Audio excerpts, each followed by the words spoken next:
வணக்கம். என் பேர் செல்வம். நான் சென்டூரில் இருக்கிறேன். எனக்கு 2023 எனக்கு ஒரு கேன்சர்ன்ற நோய் என்னை தாக்கிடுச்சு.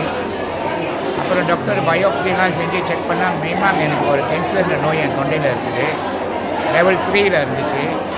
அப்புறம் கொஞ்சம் காலமாக நான் சில மூலிகைலாம் வாங்கி சாப்பிட்டேன். அது அவ்வளோவா சிறப்பாக வரல என் வாழ்க்கையில். அப்புறம் என்னோடய மனைவி எனக்கு இந்த பி இன்டர்நேஷ்னலில் இருக்கிற ப்ரோடாக்ட் சுருட்டோ, பீஃபி, ஸ்பீவினா, ஜும்பசோ, அப்புறம் லிப்கோ இந்த மாதிரி ஜாமான்லாம் வாங்கி கொடுத்தாங்க.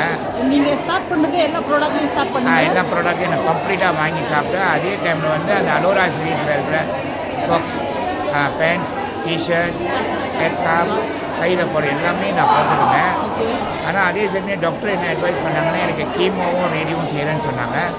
நானும் ஒத்துக்கிட்டேன். ஏன்னா அந்த ரேடியோ கீமோ நம்ம செய்யணும்ல. இந்த ரேடியோ செஞ்சது எனக்கு 35 வாட்டி இந்த இடத்துல 35 வாட்டி எனக்கு செஞ்சாங்க. கீமோ எனக்கு 3 சைக்கிள், ஒரு சைக்கிள் 5 வாட்டி, ஒரு நாளைக்கு 22 ஹவர் எனக்கு கீமோ செய்வாங்க. என் உடம்புல கீமோ செஞ்சாங்க. எல்லாம் கீமோ ரேடியோ ஃபுல்லாக ட்ரீட்மெண்ட் முடிஞ்சது 10ஆம் தேதி 10வது மாதம் 2024 எனக்கு கீமோ ரேடியோ எல்லாம் முடிஞ்சிருச்சு. அந்த டைமில் என்னோடய உடல்நிலையை நீங்கள் பார்த்தீங்கன்னா இப்படி தான் இருப்பேன். என்னோடய உடல்நிலை நான் இந்த நிலையில் தான் இருப்பேன். என்னோடய ட்ரீட்மெண்ட் டைமில் நான் ஹாஸ்பிட்டலில் இருக்கும்போது என்னால் எதுவும் சாப்பிட முடியாது. மூக்கில் ஏதாவது ரைஸ் டீப் போட்டிருப்பாங்க. நான் எந்த ப்ராடக்ட் சாப்பிட்டாலும் அது நான் ரைஸ் டீப் மூலமாக தான் கலக்கி தான் குடிப்பேன். இங்கே பார்க்கலாம் இந்த படத்தில் நான் ஃபுல்லாக சீரீஸ் எல்லாம் போட்டிருப்பேன். இப்போ நான் என்ன உங்கள்கிட்டலாம் சொல்ல வரேன்னா, டாக்டர் எனக்கு அட்வைஸ் பண்ணாங்க என்னோடய ட்ரீட்மெண்ட் ஃபுல்லாக முடியறது வந்தால் 6 மாதத்துலேருந்து 1 வருஷம் அவனை ரிகவர் பண்ணுறதுக்கு அப்படின்னு சொன்னாங்க. ஆனால் நான் ஒரு 90 நாளே நான் ஆண்டவன் பண்ணி ரிகவர் பண்ணி வந்துட்டேன். அந்த ட்ரீட்மெண்ட் எடுத்துட்டேன். எனக்கு உடம்புக்கு எனர்ஜி வேணும். ஸோ அந்த எனர்ஜி இந்த ஃபுட் சப்ளிமெண்ட்லேருந்து இந்த பி கம்பெனியில் நான் சாப்பிட்டதில் எனக்கு முழு நம்பிக்கை இருக்குது. அதனால் நான் எல்லாம் வெளியே இருக்கிறவங்க யார்கிட்ட என்ன சொல்லுவேன்னா, உடல்நிலை சரி ஆகாத முன்னிக்கே நீங்கள் இதெல்லாம் வாங்கி சாப்பிட்டீங்கன்னா ரொம்ப நல்லது.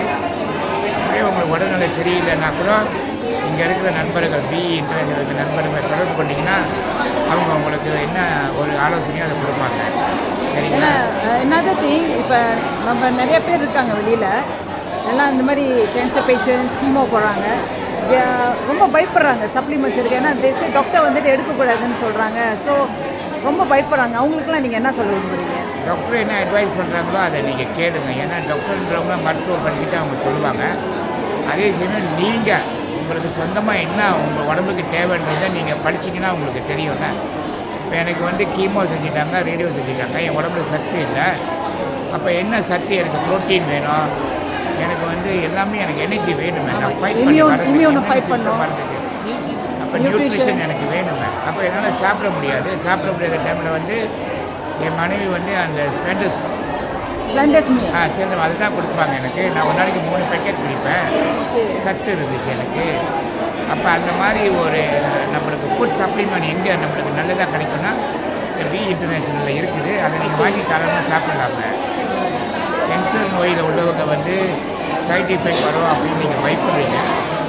கேன்சரோட ஒரு சைட் எஃபெக்ட் ஒன்று வரப்போகுது நம்ம உடம்புல. வரதுக்கு வாய்ப்பு ரொம்ப குறைவு தானே.